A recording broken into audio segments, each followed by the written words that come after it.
اور مسلمانوں کی 73 مساجد اس شہر میں قائم ہیں۔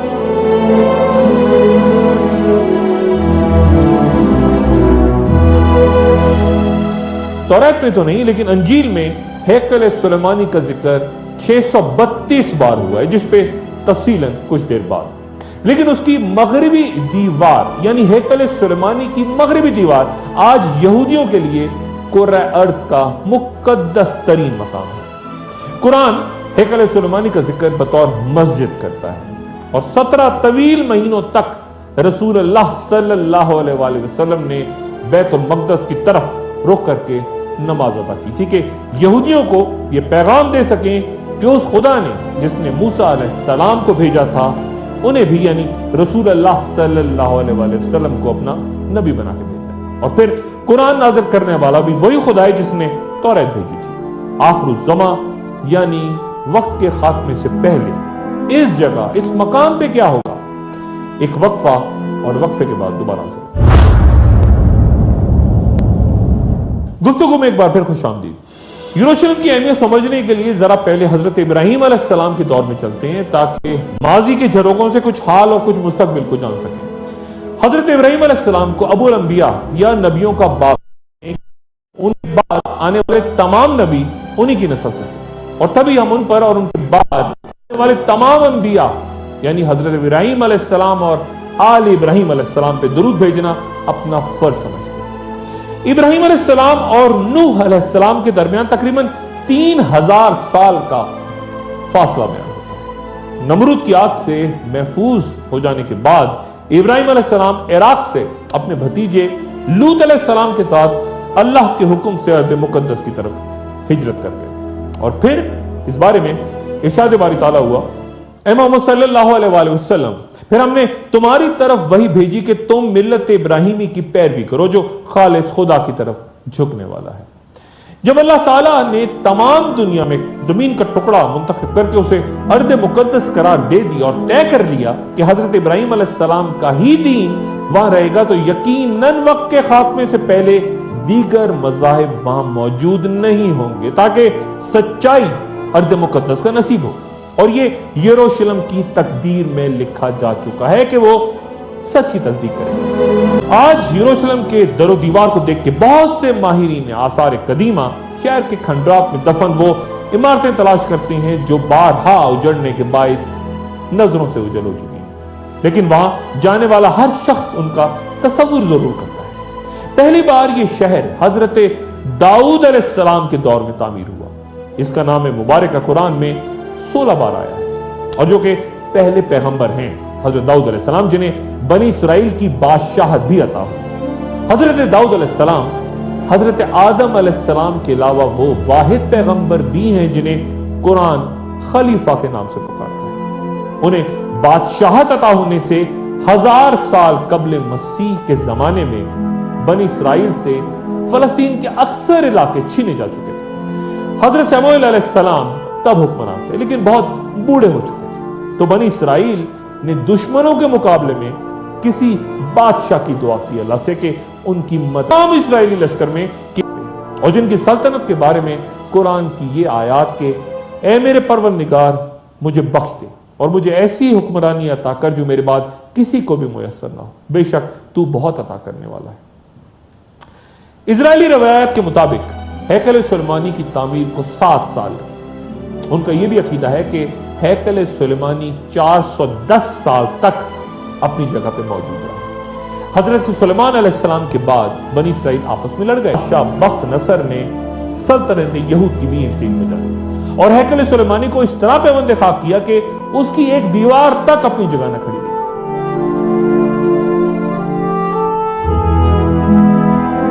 اور تابوت سکینہ ایسا غائب ہوا کہ آج تک نہ مل سکا اور یہودیوں کو وہاں سے باہر نکال دیا گیا۔ 70 سال کے بعد ایرانی بادشاہ سائرس اعظم نے یروشلم کو دوبارہ تعمیر کر کے یہودیوں کو واپس آنے کی اجازت دی، جنہوں نے پھر ہیکل سلیمانی کی تعمیر شروع کی۔ ہیرود بادشاہ نے، جو کہ تاریخ میں انتہائی ظالم حکمراں کے طور پہ یاد کیا جاتا ہے، اس نے کئی یہودی مذہبی پیشواؤں کے علاوہ خود اپنے خاندان کو بھی مار ڈالا تھا۔ اس نے یہودیوں کو خوش کرنے کے لیے اور اپنی حمایت حاصل کرنے کے لیے دوبارہ ہیکل سلیمانی کو شاندار انداز میں تعمیر کیا۔ اور یہودی مورخین کے مطابق یہ ہیکل سلیمانی کی دوسری تعمیر تھی، لیکن یہ بھی صرف 430 سال تک قائم رہ سکی، اور اس دوران بھی رومن حکمران ٹائٹس کے ہاتھوں یروشلم کی تباہی کے ساتھ ہی پھر تباہ ہوئی جب یہودیوں نے رومنز کے خلاف بغاوت کی ناکام کوشش کی۔ بیان ہوتا ہے کہ تقریباً 1.5 لاکھ یہودی اس دوران قتل ہو گئے، اور اکثر یہودی ماہرین آثار قدیمہ متفق ہیں کہ یہ موجودہ دیواری دریا حضرت سلیمان علیہ السلام کے ہیکل کی دیوار ہی نہیں، بلکہ یہ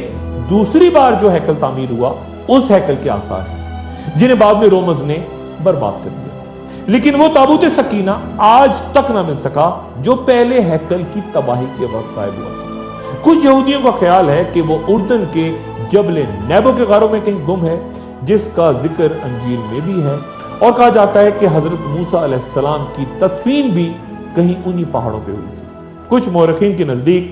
تابوت سکینہ ایتھوپیا کے ایک چرچ میں، اور ایسے ہی متضاد دعوے برطانیہ، روم اور فرانس کے مختلف حصوں کے بارے میں بھی ہوتے ہیں۔ دوسرے ہیکل کی مکمل تباہی کے بعد جب وہاں عیسائی حکمراں ہیکل کی حکومت قائم تھی تو رسول اللہ صلی اللہ علیہ وآلہ وسلم کی عرب میں ولادت ہوئی۔ اس دوران وہ یہودی جو یروشلم کی تباہی کے بعد جگہ جگہ اپنی بستیاں آباد کر کے قبائل کی شکل اختیار کر چکے تھے، اکثر وہ عرب میں مقامی بدوؤں اور قریش سے اپنے ان رشتوں کا ذکر کرتے رہتے جو کہ حضرت ابراہیم علیہ السلام کی اولادوں کے درمیان تھا۔ یہاں یہ تذکرہ لازم کہ یہودی حضرت ابراہیم علیہ السلام اور حضرت سارہ کی نسل، جبکہ قریش حضرت ابراہیم علیہ السلام اور حضرت ہاجرہ کی اولاد ہے۔ حضرت اسماعیل علیہ السلام حضرت ابراہیم علیہ السلام اور حضرت ہاجرہ کے پہلے بیٹے تھے، جنہیں حکم الہی کے مطابق ابراہیم علیہ السلام سرزمین مکہ ان کی والدہ ہاجرہ کے ساتھ چھوڑائے۔ وہیں زمزم کا چشمہ جاری ہوا، وہیں حکم الہی کے تحت اسماعیل علیہ السلام کی جگہ دمبا ذبح ہوا، اور وہیں بنو جہرم آباد ہوا جہاں حضرت اسماعیل علیہ السلام کی شادی ہوئی۔ حافظ ابن حجر کے مطابق کعبہ کی پہلی بنیاد حضرت آدم علیہ السلام کے ہاتھوں رکھی گئی تھی، مگر پھر وہ بے نشاں ہو گیا۔ ابراہیم علیہ السلام اور اسماعیل علیہ السلام نے حکم الہی سے وہی جگہ کھود کر وہاں سابق تعمیر کی بنیادوں پر بیت اللہ کی تعمیر نو کی۔ عرب مورخین کے مطابق حضرت اسماعیل علیہ السلام اور ان کی والدہ حضرت ہاجرہ دونوں بیت اللہ کے قریب ہی مدفون ہیں۔ اسماعیل علیہ السلام کے 12 صاحبزادے تھے جو سب کے سب عرب کے مختلف قبائل کے سردار بنے، جبکہ ابراہیم علیہ السلام کے دوسرے صاحبزادے یعنی حضرت اسحاق علیہ السلام جو کہ حضرت سارہ سے تھے، وہ اسماعیل علیہ السلام سے 15 سال چھوٹے اور تب پیدا ہوئے جب ابراہیم علیہ السلام کی عمر 100 برس تھی۔ انگلش میں انہیں آئزک کہا جاتا ہے، اور ان کی قبر بھی جبرون کے غار میں اپنے والد ابراہیم علیہ السلام کے ساتھ ہی بیان ہوتی ہے۔ اسحاق علیہ السلام کے دونوں بیٹوں یعنی عیسو اور یعقوب علیہ السلام کے درمیان تعلقات مثالی نہیں تھے، اس لیے چند روایات کے مطابق عیسو اپنے تایا یعنی اسماعیل علیہ السلام کے پاس مکہ چلے گئے، جبکہ یعقوب علیہ السلام جن کا عبرانی میں نام اسرائیل ہے،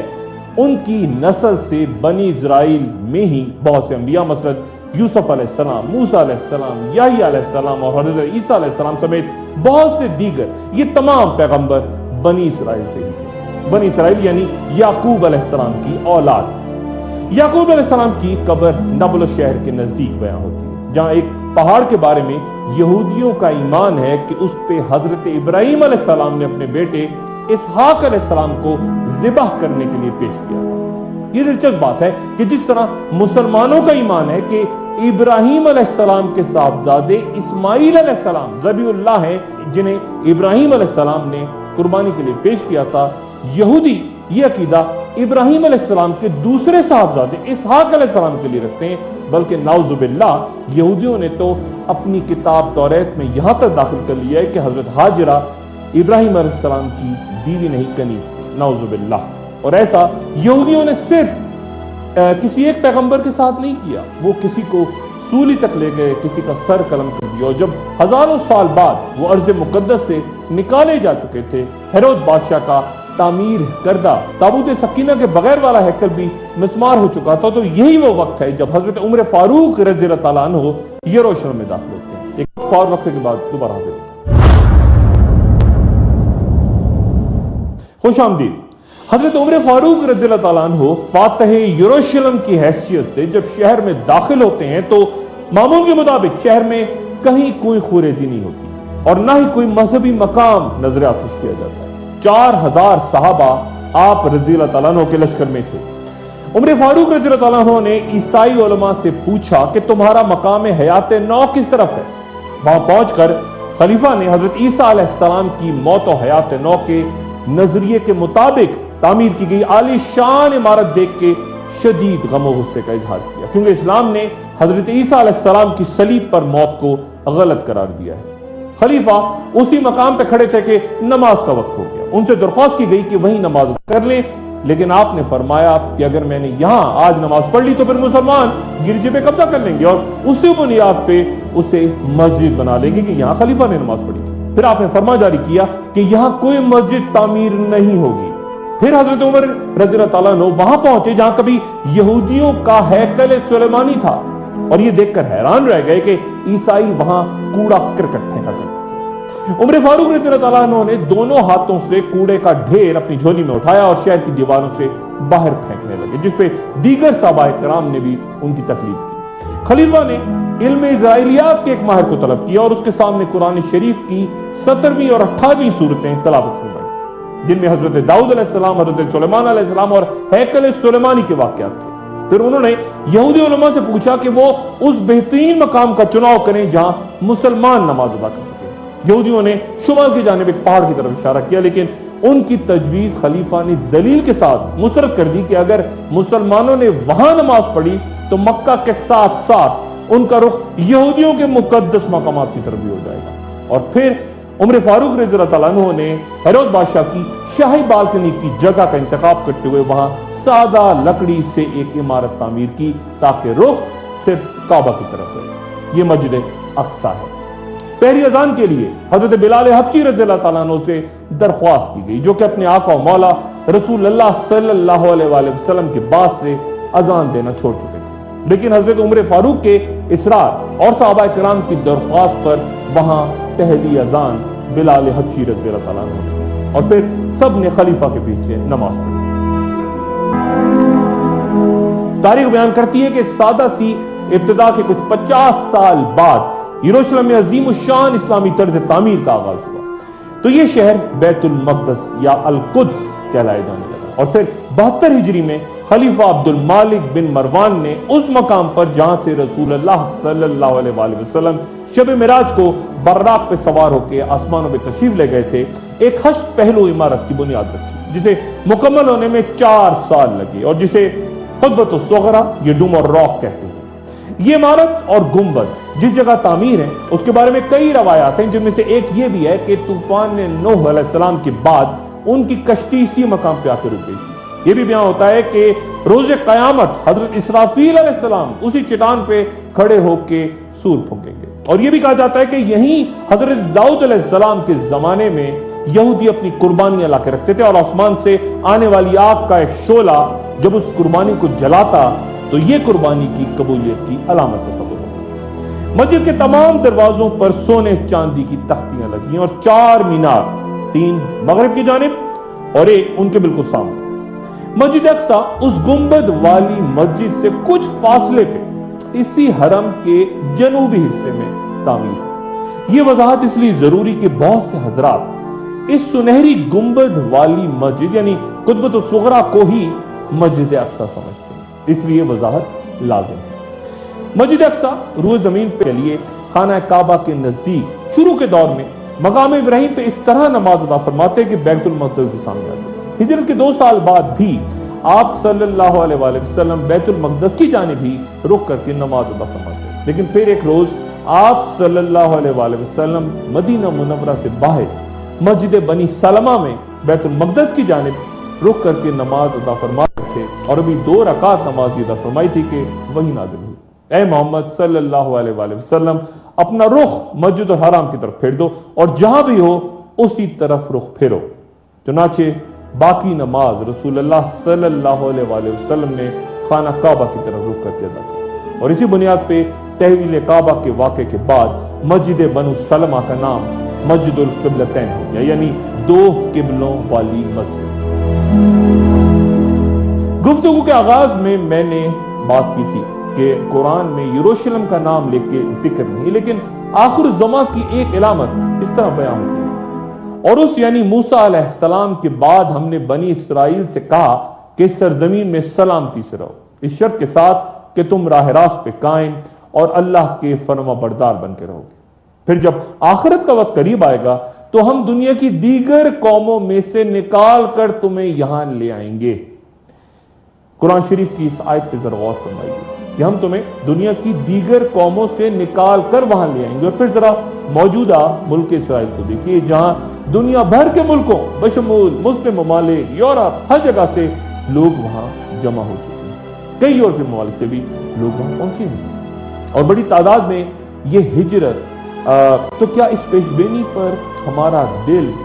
اللہ کی عظمت کا مزید قائل نہیں ہو جاتا؟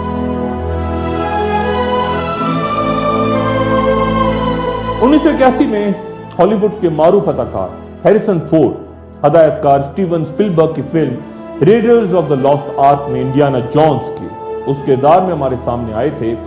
جو ان جرمن نازیوں کے خلاف لڑتا ہے جو تابوت سکینہ کو ہٹلر تک لے جانا چاہتا ہے۔ ان کی شاندار کامیابی کے بعد 3 مزید فلمیں، Indiana Jones and the Temple of Doom, Indiana Jones and the Last Crusade, اور پھر Indiana Jones and the Kingdom of Crystal skill,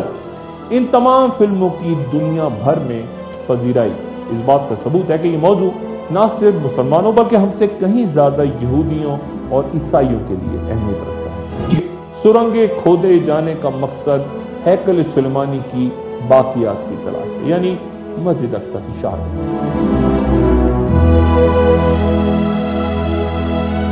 آج کی نشست کا اختتام رسول اللہ صلی اللہ علیہ وآلہ وسلم کی اس دعا پہ انتہائی غور کی درخواست کے ساتھ کر رہا ہوں جس کا آئندہ بھی گفتگو جاری رہے گی، کہ حضرت عبداللہ ابن عمر رضی اللہ تعالیٰ عنہ سے روایت ہے کہ رسول اللہ صلی اللہ علیہ وآلہ وسلم نے فرمایا کہ یا اللہ ہمارے شام پہ رحم فرما اور ہمارے یمن پہ رحم فرما۔ لوگوں نے پوچھا اور ہمارے نجد پر؟ تو رسول اللہ صلی اللہ علیہ وآلہ وسلم نے پھر فرمایا کہ یا اللہ ہمارے شام اور ہمارے یمن پہ رحم فرما۔ لوگوں نے پھر نجد کا پوچھا تو آپ صلی اللہ علیہ وآلہ وسلم نے فرمایا کہ وہاں زلزلے اور تباہیاں رونما ہوں گی اور وہیں سے شیطان اپنا سر نکالے گا۔ آخر زمان یعنی اینڈ آف ٹائمز کا وہ دور جہاں سانحے، خوریزی اور جنگی وہ منظر نامے جن کے بارے میں سب کچھ تفصیلاً قرآن و حدیث میں بیان ہو چکا۔ اگلی نشست میں اپنا دوستوں اور رشتہ داروں گرد و نواح کے لوگوں کا سب کا خیال رکھیے گا۔ اللہ حافظ۔